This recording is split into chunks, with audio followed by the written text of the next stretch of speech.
ভবানী, জয় মা ভবানী, জয় মা ভবানী, জয় মা ভবানী, জয় মা ভবানী। प्रवक्ष्यामि रहस्यं सर्वसिद्धिदं यशुपदेशमात्रेण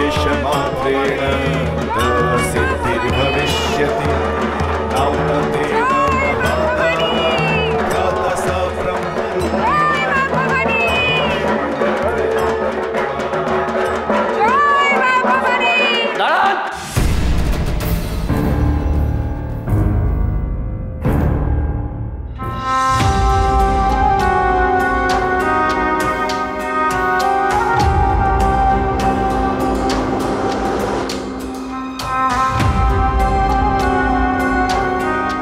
আপনার মাইয়ায় কি ঘট প্রতিষ্ঠা করব নাকি?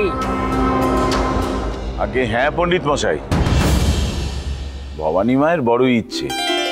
জানেনই তো, ভবানী মা ওই শিলায় মায়ের কোন রূপ লুকিয়ে রয়েছে সেটা জানতে চেয়েছিল।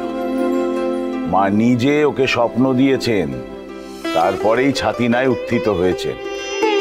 ভবানী মা ছাড়া এই ঘট আর কে প্রতিষ্ঠা করতে পারে বলুন? কর্তা ঠাকুর, আপনি গায়ের মাথা, আপনিই যদি ধর্মচ্যুত হন তো গোটা গ্রামে সর্বনাশ নাই মাইব। কর্তা ঠাকুর, আপনি নিশ্চয়ই শুনেছেন যে এই অধর্মাচরণের জন্য নাটোরে কি সর্বনাশ ঘটে গেছে। কি ঘটেছে আপনি জানেন না ঠাকুর মশাই? মা জয় দুর্গা নাটুরেশ্বরী অদৃশ্য হয়েছে।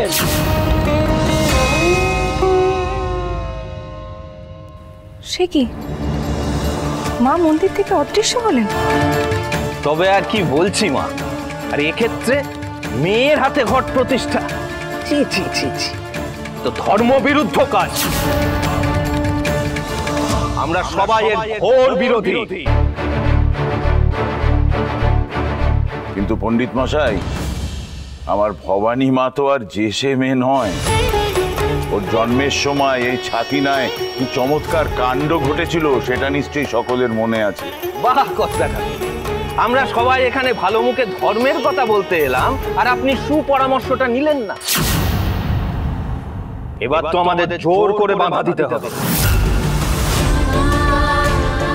এমনি বয়স পেরিয়ে গেছে, মেয়ের বিয়ে দেন, আর সেই মেয়েই যদি এখন ঘট প্রতিষ্ঠার ভার পায় তাহলে তো ব্রাহ্মণদের ছাতিনা গ্রাম পরিত্যাগ করতে হয়। রাজরাজেশ্বরী রানী ভবানী, সোম থেকে রবি প্রতিদিন রাত 8:30টায় স্টার জলসায় ও জিও হটস্টারে।